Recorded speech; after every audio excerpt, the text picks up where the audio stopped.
हाँ बच्चों, अब मैं है ना केमिस्ट्री के क्वेश्चन करा रहा हूँ और प्योरली केमिस्ट्री से और टेक्निकल।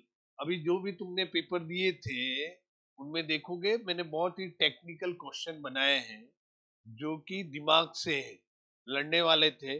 अपन ने जो पढ़ा वो तो ठीक है, लेकिन ये L2 के लिए प्योरली है और इसमें अपन केमिस्ट्री का सारा कुछ देखेंगे जो मैंने लिखा है। ठीक, वेरी गुड। उपयोग बिल्कुल ध्यान में रखना, सारे लवणों के, हम लोग के, और जो भी उपयोग लिखाए थे वो अलग से पढ़ने हैं। लेकिन मैंने जो एग्जाम में जो क्वेश्चन दिए, कुछ क्वेश्चन हम हमारे पास वो टाइप नहीं थे तो मैं बोल के कराऊंगा, ठीक है ना, यहाँ पे मैं बता दूंगा। लेकिन वो तुम लेके बैठना तो मैं बताता चला जाऊंगा। लेकिन बहुत ही अच्छे क्वेश्चन सोच समझ के मैंने दिए हैं, तो वो देखते हैं। निम्न में युग्म में से कौन सा युग्म असंतृप्त हाइड्रोकार्बन का है? ये अभी के पेपर में है। मेरे को मालूम है एल्केन तो होता है, एल्केन तो होता है संतृप्त, एल्केन तो होता है संतृप्त। और एल्केन का फॉर्मूला होता है CnH2n+2।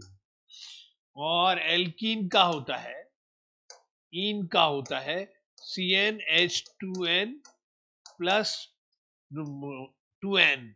और आइन का होता है CnH2n-2। ये अपने को मालूम है और ये तुम्हारे को सिखाया, सजातीय श्रेणी में सिखाया। अब अपने को यहाँ पे देखना है, इन में या तो दो कम हो जाएंगे या डबल होंगे, दो प्लस नहीं हो सकते, ठीक है ना। दो दूनी चार, चार और दो छह, मतलब ये एल्केन आ गया, मतलब पहला ऑप्शन तो है ही नहीं, पहले ही खत्म हो गया। दूसरा C6H12 ये है, C5H10 होना चाहिए था, डबल, डबल से ऊपर निकल रहा है मतलब एल्केन है। ये असंतृप्त है, ये संतृप्त है, ठीक है ना। असंतृप्त में C4H6, चार दूनी आठ, ये एल्काइन है। और C6H12 एल्कीन है, डबल हो रहा है जस्ट, मतलब आंसर ये सही है। यहाँ पे देखे C2H6 दो बढ़ रहा है, दुगुने से दो बढ़ रहा है, ये दुगुने से दो बढ़ रहा है, मतलब दोनों एल्केन है, मतलब ये नहीं है, ये आंसर है। इस तरह का क्वेश्चन आना चाहिए। तो डायरेक्ट यूं नहीं है कि निम्न में से कौन संतृप्त असंतृप्त, तो वो ये इससे मेहनत करवाएगा वो, ठीक है ना। तो वो इसका हम लोगों को ध्यान रखना है। अगला क्वेश्चन देखो, यही वाला मैंने बहुत ध्यान से हाइड्रोकार्बन पे, ये सेकंड वाले में मैंने पूरा ध्यान हाइड्रोकार्बन पे ही दिया था, तो मैंने हाइड्रोकार्बन को बनाने की कोशिश करी है। देखें क्या क्वेश्चन उनके, कठिन क्वेश्चन क्या, वो मैंने कहा लेवल बढ़ता है बस। ये उसमें भी है ना, L1 में भी है, लेकिन वो लेवल बढ़ जाता है। 75 कार्बन, कितने कार्बन है भाई? 75 कार्बन है। तो इस अणु में हाइड्रोजन आयन दे रखा है। आयन क्या होता है बोलो? CnH2n-2। डबल करके दो घटा दोगे वो होगा 75 का डबल कितना होता है? 150। 150 में से दो घटाओ तो 148, आंसर 148। सोच लो, ये 75 लिखा, या H इजिकल टू क्या लिखा? 75 इंटू, है ना, दो, दो पहले आएगा, फिर 75 -2 इजिकल टू आंसर आपका कितना होगा? 148 होगा। ऐसे निकालना है, वो कुछ भी पूछ सकता है। जैसे एल्काइन का 50 के लिए पूछता तो 50 दूनी कितने होते? 100। 100 में से दो निकाले तो कितना हो गया? 98। इस तरह का आंसर आपको निकालना पड़ेगा। तो हाइड्रोकार्बन पे इस तरह की क्वेश्चनिंग होगी, है ना, टिपिकल क्वेश्चनिंग जिसको बोलते हैं, वो ये है। फिर अगला क्वेश्चन, अगला क्वेश्चन है कि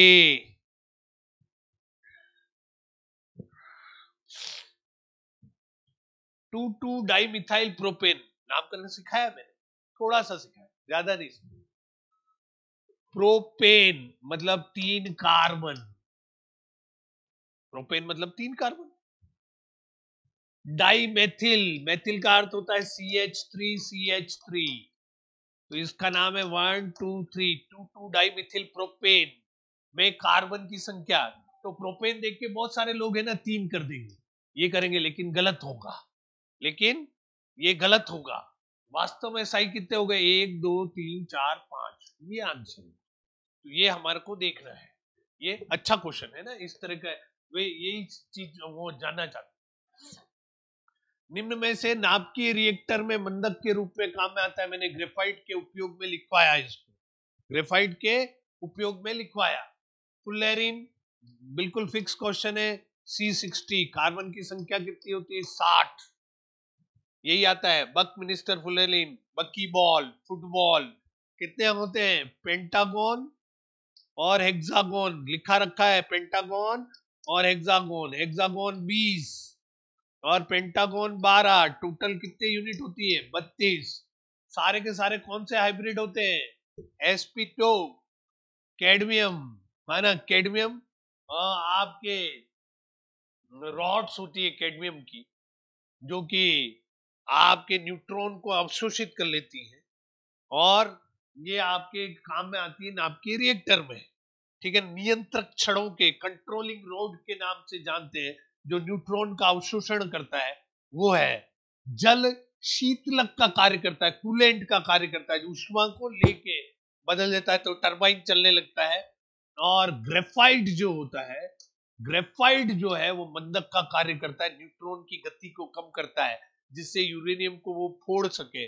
वो तो बम्बार्डमेंट को बढ़ाता है, वो कौन है? ग्रेफाइट। और ये कार्बन में आता है, इसलिए मैंने इसको सिखाया है। राइट। फिर इसके बाद में ये आपको मैंने एक जनरल आइडिया दिया कि वो 4-5 समूह है 10th में, तो उसके हिसाब से मैंने क्वेश्चन दिया था। और मैंने ये कोशिश करी, OH इज इक्वल टू एल्केनॉल, क्या नाम बोलते हैं? एल्केनॉल, मिथेनॉल, इथेनॉल, तो ये है एल्कोहल। तो वो पूछेगा कि देखो प्रोपेनल नाम दिया ना, ऐसे बोलेगा इथेनॉल, प्रोपेनॉल, ब्यूटेनॉल।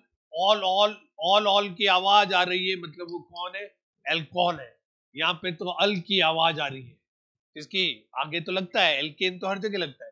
ये एल्केनोइक एसिड, एल्केन आ रहा है, फिर आगे कौन सा? Oic acid. ओइक एसिड आवाज नहीं आ रही है, वो वहां पे देखा methanoic acid, ethanoic acid, propanoic acid, butanoic. तो ओइक ओइक आवाज आए तो ये फंक्शनल ग्रुप कौन सा है? ये क्रियात्मक समूह COH है। One, ketone, one is equal to propanone, acetone, propanone, butanone, pentanone. One one is equal to CO group, C double bond O group, ये चीज हो जाएगी। और एल्डिहाइड ग्रुप, एल्डिहाइड मैंने तुम्हारे को याद करने का, अल है ना, methanal, ethanal, propanal, butanal. Al al al is equal to aldehyde. तो इसका आंसर कौन सा होगा? डी होगा। ये चीज हमारे, फिर हमने लिखा, गजब का क्वेश्चन, लोग इसको इजी लेंगे ना, दिक्कत में रहेंगे।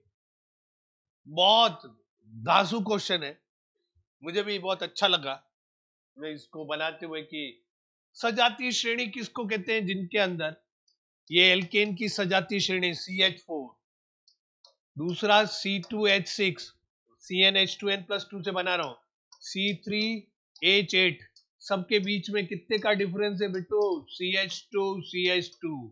या भार का कितने का अंतर है? हर क्रमागत के बीच में आपके CH2 का अंतर है। कितने का अंतर है? 14 14 14 14। ये अंतर होता है। सभी को एक ही विधि से बनाया जाता है, सभी को एक सामान्य सूत्र के द्वारा प्रदर्शित किया जा सकता है। सबके भौतिक गुणों में क्रमागत परिवर्तन आते हैं, सभी के रासायनिक गुण समान होते हैं।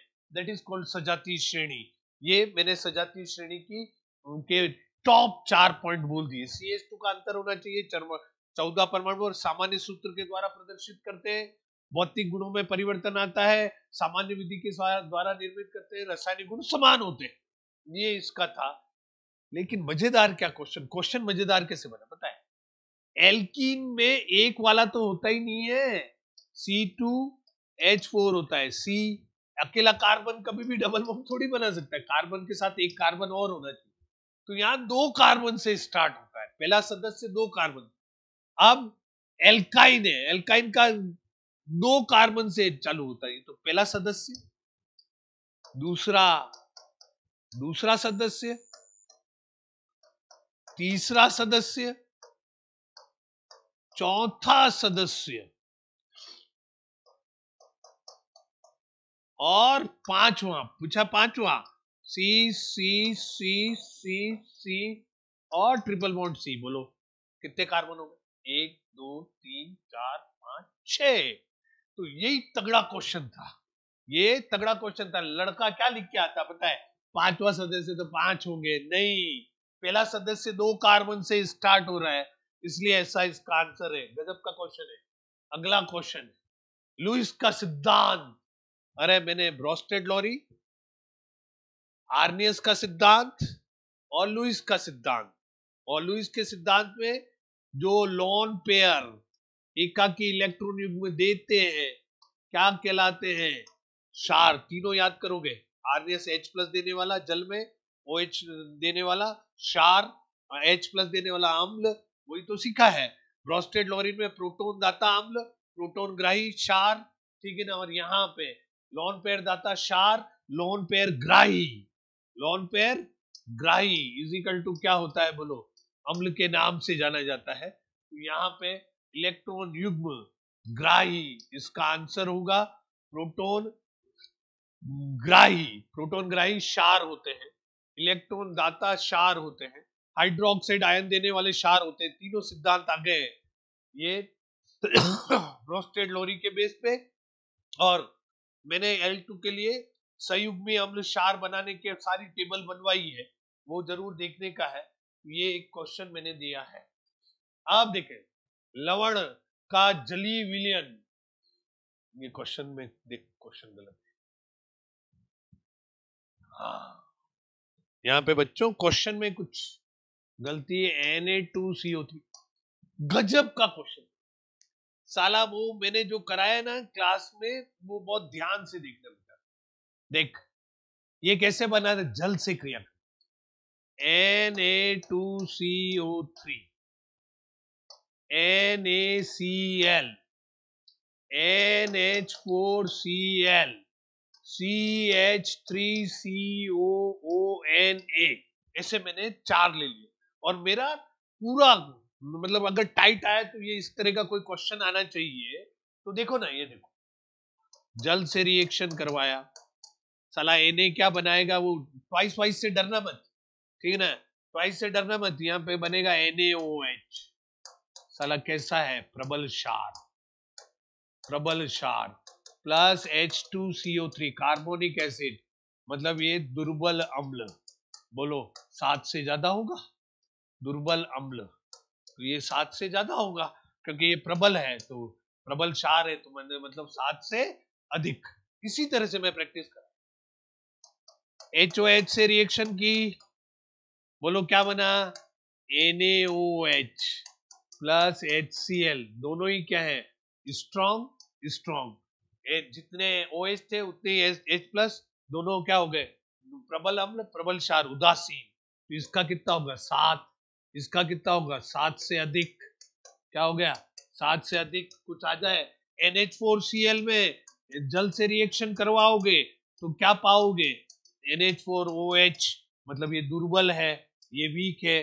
दुर्बल मतलब W लिख रहा हूं, वीक है। और प्लस HCl स्ट्रॉन्ग है। अरे तो अम्लीय, तो जलीय विलयन कैसा हो गया? अम्लीय, अम्ल प्रबल है, तो ये स्ट्रॉन्ग होने से ये प्रबल हो गया, तो 7 से कम इसका आंसर होगा। और यहाँ पे प्लस अपने HOH से किया तो यहाँ पे क्या बन गया बेटा? CH3COOH, ये दुर्बल है, वीक है। और NaOH क्या है? NaOH प्रबल है, तो वापिस आपके क्या हो गया? 7 से अधिक बन गया। ये बहुत टॉप का क्वेश्चन है, तो वो चीज हमारे को याद रखनी है कि इस तरह के में क्वेश्चन आएगा तो एक विलियन में क्या स्थिति होगी, तो जो प्रबल होगा उसका आधार पे पीएच सेट करना होगा। बोलो मेरी बात समझ में आती है? ये बिल्कुल ध्यान रखना है, ये टॉप अगर टाइट पेपर आता है बिल्कुल जरूर आना चाहिए, ठीक है ना। फिर उसके बाद कपड़े धोने के आधार पे देखा जाए तो साबुन अपमार्जक से ज्यादा उत्तम है। कपड़े धोने के उत्तम अपमार्जक ज्यादा उत्तम है साबुन से अपमार्जक, जानते? याद रखना है। साबुन कौन होता है? RCOONA। वापिस जल अपघटन करेंगे तो अभी किया है NaOH, तो इसका बनता है क्षारीय विलयन। कैसा मिलता है साबुन का? साबुन का कैसा बनता है? और जानते हैं क्षार जो होते हैं ना साबुन में, वो चिकने होते हैं, कपड़े में चिकनाहट छोड़ेंगे, तो कपड़े धोने के आधार पे साबुन अच्छा नहीं है, वो लिखा दिया है मैंने। और उससे अपमार्जक ज्यादा अच्छा क्यों है, तो अपन ने लिखा RSO3Na, ये प्रबल अम्ल है, ये प्रबल क्षार है। दोनों मिलके कौन सा विलयन बनाएंगे, वहां क्वेश्चन आ जाए अपमार्जक पे तो क्या बोलेंगे, उदासीन। और मैं वातावरणीय पर्यावरण के आधार पे ज्यादा अच्छा कौन है, साबुन है, साबुन है। क्यों साबुन है, क्योंकि ये इसका जैव अपघटन हो जाता है, इसका जैव अपघटन नहीं होता है। तो जल प्रदूषण किससे फैलता है, अपमार्जक से फैलता है, वो बात ध्यान रखनी है।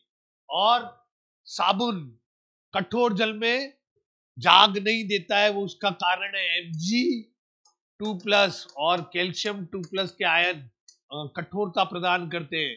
जब ये इसके लवण बना देते हैं तो जल में घुलनशील नहीं रहता। और साबुन में एक क्वेश्चन, साबुन कपड़े क्यों देता है, क्योंकि उसके कारण से जल का पृष्ठ तनाव में कमी आ जाती है, जल के पृष्ठ तनाव में कमी आ जाती है, ये भी ध्यान रखना है। देखो साबुन प्रक्षालन, प्रक्षालन मतलब कपड़े धोने के आधार पर साबुन को जल में के पृष्ठ तनाव में क्या आ जाती, कमी आ जाती, कम हो जाता है, ये अपने को ध्यान में रखना है। ठीक है ना, ये याद करना है। ये मेरे टाइप्ड क्वेश्चन है, मैं पहले पेपर के सारे क्वेश्चन अभी मैं कराऊंगा जो कि सबसे टिपिकल थे। लेकिन उससे पहले ये कुछ क्वेश्चन दिए थे फिजिक्स के, मैंने याद करने का तरीका भी तुम लोगों को बताया था कि कहां पे क्या पोजीशन होनी चाहिए जिससे वास्तविक उल्टा और ये स्थिति। एक ये टेबल दी थी जिसका वो क्वेश्चन आया नहीं तो उसका उपयोग नहीं रहा। लेकिन मैं ये बताऊं उससे पहले मैं तुम्हारे कुछ क्वेश्चन कराना चाहता हूं रसायन विज्ञान के, जो कि टाइप्ड नहीं हो पाए लेकिन थे बहुत इंपॉर्टेंट। तो वो मैं तुम लोगों से बात करना चाहता हूं। तो ये चीज अभी मैं क्वेश्चन बोलता जाता हूं, तुम्हारे पास पेपर है और पेपर देख के मुझसे देखोगे। निम्न में से कौन, पहला क्वेश्चन दिया गया था, निम्न में से कौन तत्व है। तो तत्व के बारे में हम लोगों ने पढ़ा है, तत्व कौन होते हैं। तो उन्होंने कहा तत्व वो होते हैं जो या तो अकेले होते हैं, जिनको किसी भी यांत्रिक विधि के द्वारा अलग नहीं किया जा सकता, या फिर एक ही प्रकार के परमाणुओं से मिलके बने होते हैं, N2O2 Cl2, ग्रेफाइट, ग्रेफाइट, हीरा। ये इनको मैंने पदार्थ में इसको तत्व क्यों कहा, लेकिन सब एक ही चीज से बने, कार्बन से, कार्बन से, इसलिए इसका। तो निम्न में से कौन सा तत्व नहीं है, ये पहला क्वेश्चन था अपना। तो ग्रेफाइट पहला था, तो वो तो तत्व है। जर्मेनियम है ना, जर्मेनियम, ठीक है ना। और germanium is equal to metal, ये तो अकेला है भाई, तत्व है। और silicon, silicon is equal to, और जर्मेनियम और सिलिकॉन अर्धचालक के रूप में काम में आते हैं। सौर पैनल में इनके सतह चढ़ाई जाती है, ये हम पढ़ चुके हैं, अर्धचालक कौन, जर्मेनियम और सिलिकॉन। तो ये चीज वहां पे आती है। लेकिन यहाँ पे मैंने एक चीज और लिखी एक ऑप्शन में, सिलिका। अरे silica is equal to SiO2 होता है, ये तो यौगिक हो गया। सिलिका मतलब वो एक जैसे नाम वाले, और डिस्टर्ब करने के लिए क्वेश्चन दिया जाता है। तो सिलिका इज इक्वल टू रेत है, और रेत अपना कौन है, यौगिक है, SiO2, इसलिए वो गड़बड़ हो गई। तो ये चीज बहुत ही टिपिकल, मैंने कोशिश करी कि तुम्हारे को मैं तुम्हारे दिमाग से खेल पाऊं। तो ये चीज हो गई। फिर उसके बाद में मेरे पास जो आता है, निम्न में से कौन मिश्रण है, बहुत ध्यान से सुनिए, रक्त मिश्रण है। यहां पे लिखा है मिश्रण नहीं है, केरोसिन मिश्रण है ना। अलग अलग कार्बन की चेनें होती है, अलग अलग कार्बन की संख्या होती है। कहते हैं C10 से लेके C12 तक जो भी आ रहे हैं, C15 तक वो केरोसिन होता है। तो कार्बन 10 वाला भी, 11 वाला भी, 12 वाला, इसलिए मिश्रण है। ठीक है ना। वायु, नाइट्रोजन, ऑक्सीजन सबकी मिश्रण है। ये मैंने कठिन दिया है, जो मैंने बताया उससे थोड़ा कठिन दिया है। एल्कोहल, एल्कोहल अभी मैंने फंक्शनल ग्रुप में कराया, एल्कोहल प्योर, दारू इथेनॉल मिथेनॉल जो भी ये दे रहा है मतलब एल्कोहल, एक ही प्रकार का एल्कोहल है, मतलब एल्कोहल सही है। पेट्रोल मिश्रण है, कार्बन की संख्या 5 से 10 तक हो सकती है, तो 5 से 10 में पेट्रोल आ रहा है तो उसको आपने कह दिया कि ये तो मिश्रण है। तो ये बहुत ही अच्छा क्वेश्चन मैंने दिया, निम्न में से कौन मिश्रण नहीं है। फिर उसके बाद निम्न में से सही रासायनिक सूत्र, जब तक संयोजकता मैंने जो लिखा है वो याद नहीं करोगे गड़बड़ पाओगे, ठीक है ना। ये कैल्शियम क्लोराइड, कैल्शियम क्लोराइड अपने को मालूम है कैल्शियम पे कितना चार्ज है भाई 2+, इसमें कितना है -1, ये 1 और 2 लिखा और ये हो जाता CaCl2, यहाँ पे जबकि लिखा क्या गया है CaCl, मतलब पहला आंसर तो गलत है, ये सही इन्होंने यौगिक बनाया नहीं, मैंने 10 से 15 कवर को करवाए हैं। ये नाइट्राइड है N-3, और सोडियम के ऊपर कितना चार्ज है बेटू +1, 1 और 3, ये 3 और Na3N, ये आपका सही है क्योंकि मैंने Na3N लिखा। NaSO4 सल्फेट, सल्फाइट 2- सल्फेट और सल्फाइड 2-, ये मैंने पहले ही बोला, अकेला हो तो आइड की आवाज आती है, आंशिक ऑक्सीकरण होता है तो आइट की आवाज आती है, पूर्ण ऑक्सीकरण होता है तो एट की आवाज आती है, ये मैं सब सिखा चुका हूं।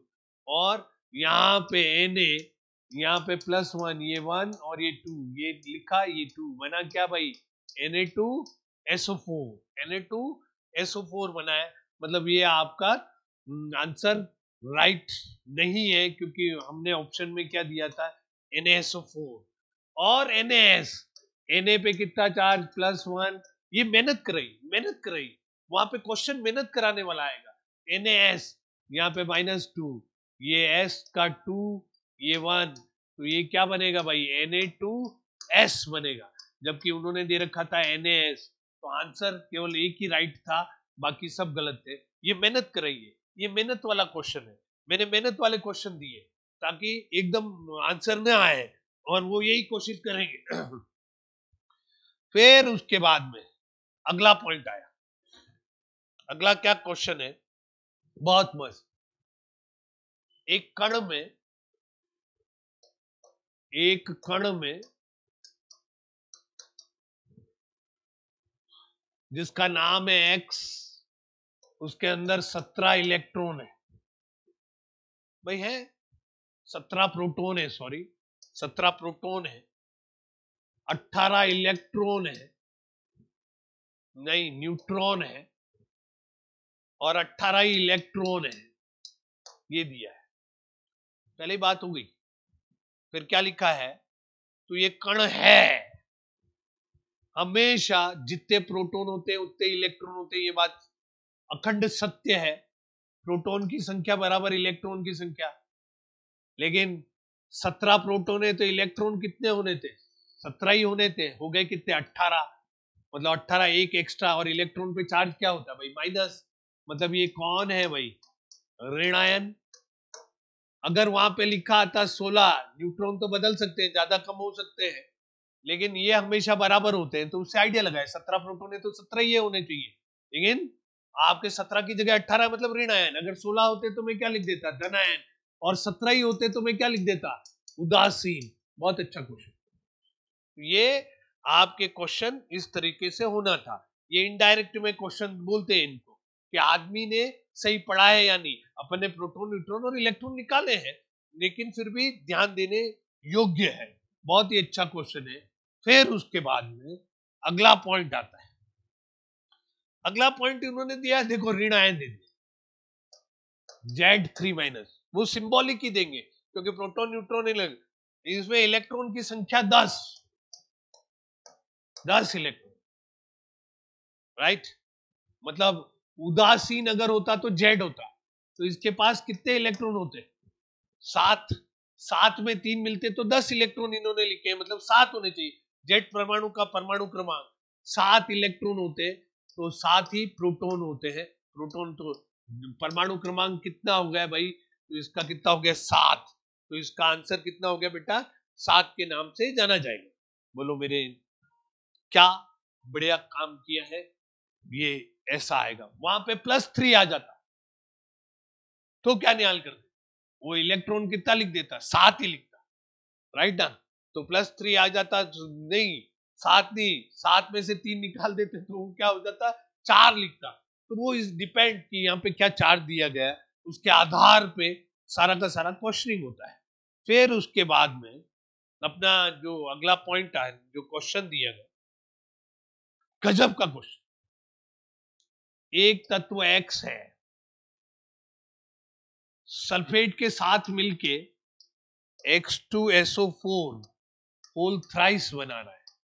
एक SO4 का कितना होता है बेटा, -2 होता है, मतलब 3 दूनी माइनस के कितने हो गए, 6, माइनस के हो गए 6।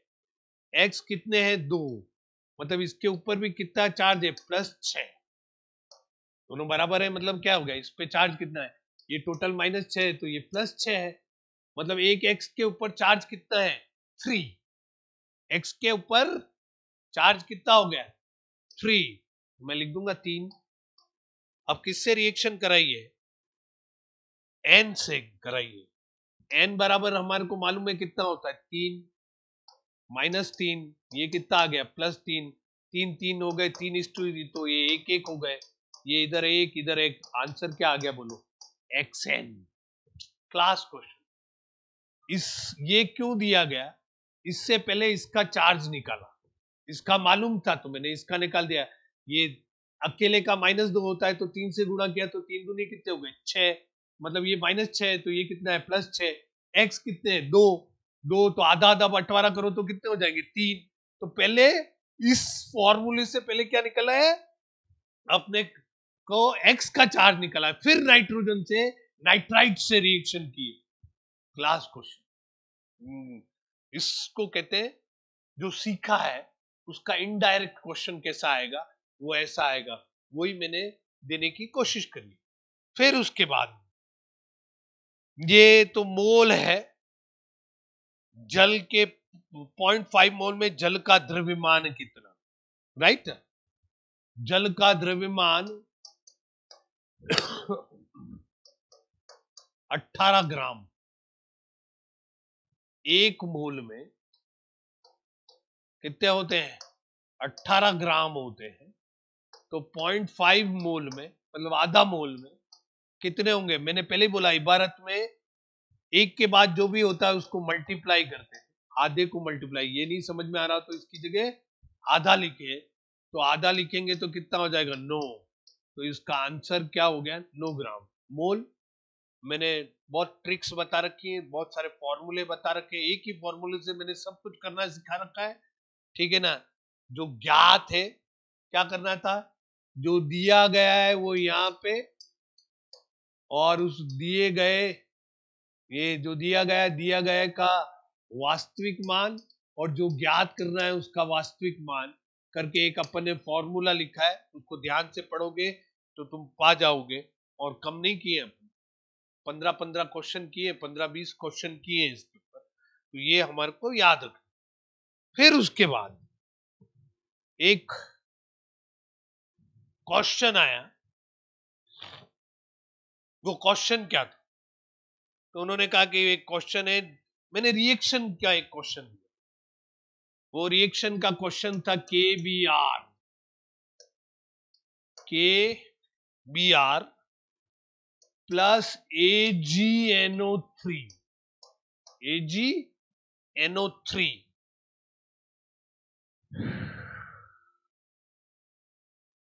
और प्रोडक्ट बनाया KNO3 प्लस AgBr।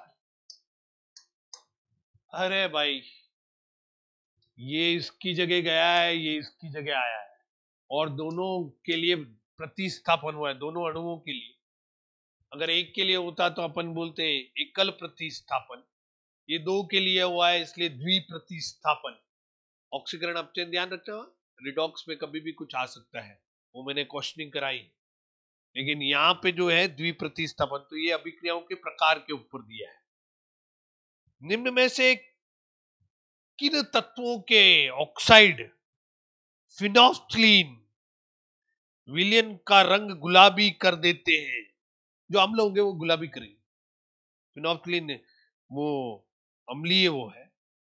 तो मैं यहां पे अब जो अगला जो पॉइंट आ रहा है वहां पे मैंने ये कोशिश करी कि मेरे को जो पढ़ाना था वो यहाँ पे एक प्रॉब्लम कर रहा था कि ये श्रेणी याद करनी है। ये देखो,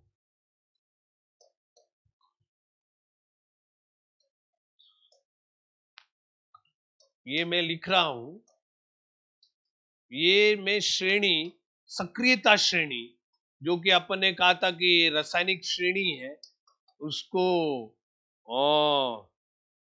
कैसे याद रखें। तो ये कुछ मैंने एजी और एयू, ये कार्बन के अपचयन होता है, ये विद्युत अपघटन होता है, ये कार्बन की और ये प्राकृतिक अवस्था में पाए जाते हैं। तो ये एक कार्बन की श्रेणी मैंने याद करने की कोशिश करी। ये धातु निष्कर्षण से संबंधित मैं कुछ बता रहा हूँ। अब मेरे पास जो सब आ गया है तो उसके बेस पे मैं बता रहा हूँ KNA। तो मैंने कुछ याद किया कि इसको याद कैसे करेंगे, जिसमें विद्युत अपघटन, ये निष्कर्षण, अशुद्ध अयस्क से शुद्ध धातु कैसे प्राप्त करें, उसके लिए मैं कुछ बता रहा हूं जो क्लास में अगर कहीं आ गया तो हम क्या करेंगे, उसके लिए मैं सोच रहा हूं। तो उसके आधार पे मैं तुमको बताना चाहता हूं, ठीक है ना। तो देखें, तो उसी आधार पे सारा का सारा चल रहा है, तो वो मैं आपको बता दूं। तो इसके आधार पे तो मैं बताता हूँ विद्युत अपघटन क्या है। विद्युत, तो ये सबसे सक्रिय जो होते हैं ना, वो यहाँ पे ये लोग हैं, सारे के सक्रिय। मैंने एक क्वेश्चन भी दिया था, तुम्हारे को याद हो तो, कौन जल से, ठंडे जल से क्रिया करेगा? तो ध्यान रखना, KNA और CA ये सब ठंडे जल से रिएक्शन करते हैं, ठंडे जल से क्रिया करते हैं और हाइड्रोक्साइड बनाते हैं जो भी है। और उसके बाद में ध्यान रखना, ये अपने याद रखें, और Mg जो होता है वो गर्म जल से क्रिया करता है, और वाष्प से जो क्रिया करता है वो जिंक और एल्यूमिनियम करते हैं। ये इस रासायनिक श्रेणी के आधार पे ये क्वेश्चन आ जाए तो सुमेलित करो, तो वो यहाँ पे सक्रियता श्रेणी से संबंधित होगा।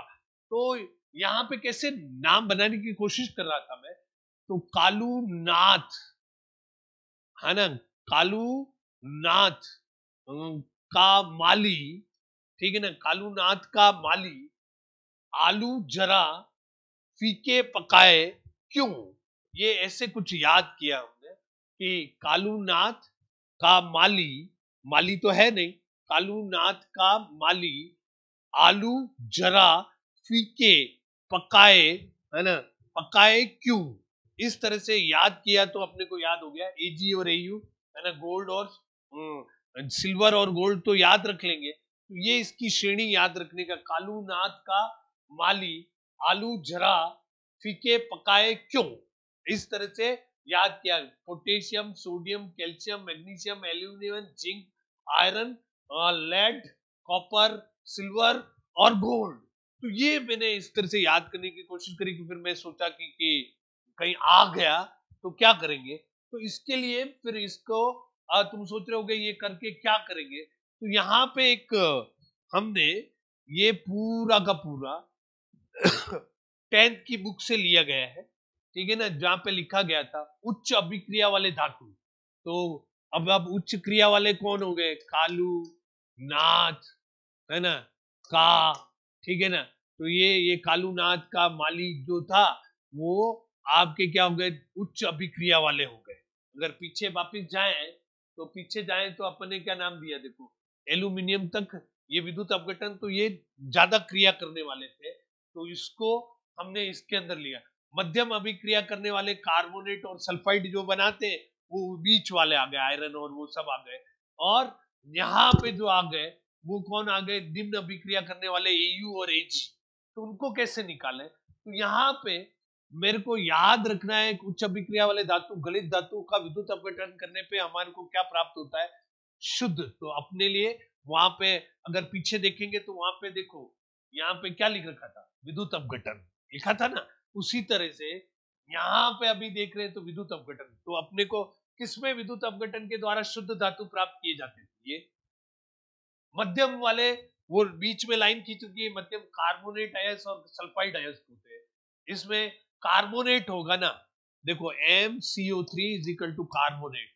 तो वायु की अनुपस्थिति में, वायु की अनुपस्थिति में, ध्यान रखना, वायु की अनुपस्थिति में गर्म करते हैं तो ऑक्साइड बना देते हैं और कार्बन डाइऑक्साइड निकल जाता है। इसको क्या नाम से जाना जाता है? निस्थापन के नाम से जाना जाता है। किसके नाम से जाना जाता है? निस्थापन किसका करते हैं? तो कार्बोनेट का करते हैं। और सल्फाइड अगर होता है, एम सल्फाइड, सल्फाइड अयस्क है, तो उसको ऑक्सीजन की उपस्थिति में, ये ऑक्सीजन की अनुपस्थिति में, ये ऑक्सीजन की उपस्थिति में गर्म करते हैं तो ये ऑक्साइड बना देते हैं। और यहां पे आपके क्या निकल गए भाई? O2 MO, और यहां से निकल गया SO2 गैस निकल गई। कभी भी ऑक्सीजन की सल्फाइड से क्रिया कराओगे, सल्फर डाइऑक्साइड निकलेगा, ध्यान रखने का है, ठीक है ना। और इस क्रिया को हम क्या बोलते हैं? भर्जन के नाम से जानते हैं। तो आपको क्या करना पड़ेगा? मध्यम अभिक्रिया वाले जो मैंने उधर बताया है, वापिस बता देता हूं बार बार, ये ज्यादा क्रियाशील, ये मध्यम, और ये बहुत ही अक्रिय है। तो ये चीज हमारे को याद रखनी है। और इनमें क्या करते हैं, जो अयस्क मिलते हैं, जो अशुद्ध होते हैं, उनको शुद्ध कैसे किया जाता है? पहले निस्थापन और भर्जन करते हैं। निस्थापन किसके लिए करते हैं? कार्बोनेट के लिए। और सल्फाइड के लिए क्या करते हैं? भर्जन। फिर उससे क्या मिल जाता है? मैंने लिख रखा है, ये बता रखा है, धातु के ऑक्साइड बन जाते हैं। फिर उसका अपचयन कर देते हैं और फिर धातु का शुद्धिकरण करते हैं, शुद्ध धातु। ये पैटर्न है, पूरा नहीं है, तो वो देखना होगा।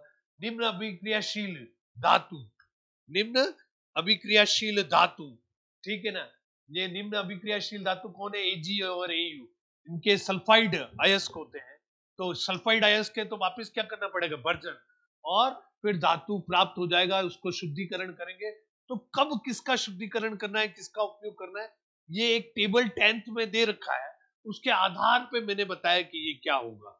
ठीक है सर, ये आज का अपना पूरा का पूरा प्रोसीजर है जो, और तुम लोग अच्छी तरह से करो। कुछ क्वेश्चन नहीं आए तो मेरे व्हाट्सएप पे डाल दो, ठीक है ना, तो मैं तो उसका आंसर दूंगा, ठीक है ना। कुछ तकलीफ हो तो फोन करिए, ठीक है ना। तो वो चीज मैं बता देता हूँ।